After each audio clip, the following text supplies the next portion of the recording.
आज विधानसभा सत्र के दूसरे दिन सदन में मुख्यमंत्री पुष्कर सिंह धामी ने समान नागरिक संहिता को पेश किया। कैबिनेट मंत्री रेखा आर्या ने मीडिया से बात करते हुए जानकारी दी कि आज का दिन उत्तराखंड के लिए बेहद ही ऐतिहासिक है। उत्तराखंड समान नागरिक संहिता लागू करने वाला देश का पहला राज्य बना है। इसके तहत पुरुष और महिला नागरिकों को बराबर श्रेणी में रखा गया है।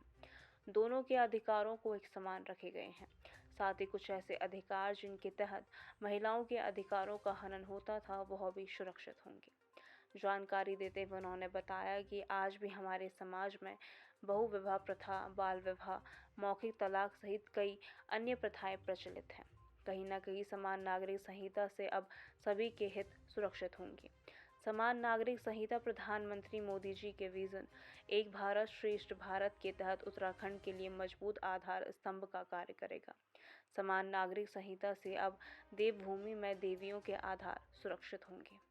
देहरादून से दैनिक भास्कर संवाददाता विनोद भंडारी की रिपोर्ट। विधानसभा के पटल पे यूसीसी का बिल रखा गया है, क्या कहना चाहेंगी आप? निश्चित रूप से आज का दिन बड़ा ही ऐतिहासिक है। उत्तराखंड समान नागरिक संहिता यह बिल आज सदन में पेश हुआ है और इस बिल के माध्यम से उत्तराखंड का प्रत्येक नागरिक, चाहे वो पुरुष नागरिक है अथवा महिला नागरिक है, दोनों को बराबर रखा गया है।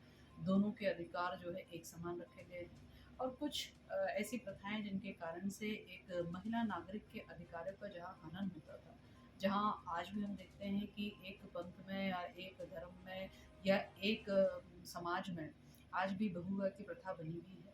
आज भी कम उम्र की लड़की जिसको कि पीरियड्स हो जाए तो उसको विवाह योग्य मान लिया जा रहा है।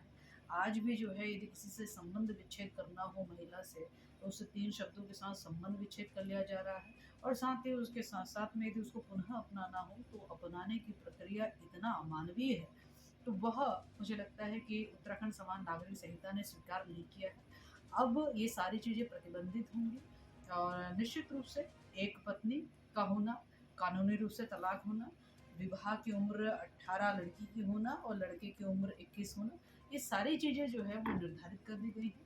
कुप्रथाओं या प्रथाओं के आधार पर महिला के साथ अमानवीय व्यवहार को स्वीकार नहीं किया गया है।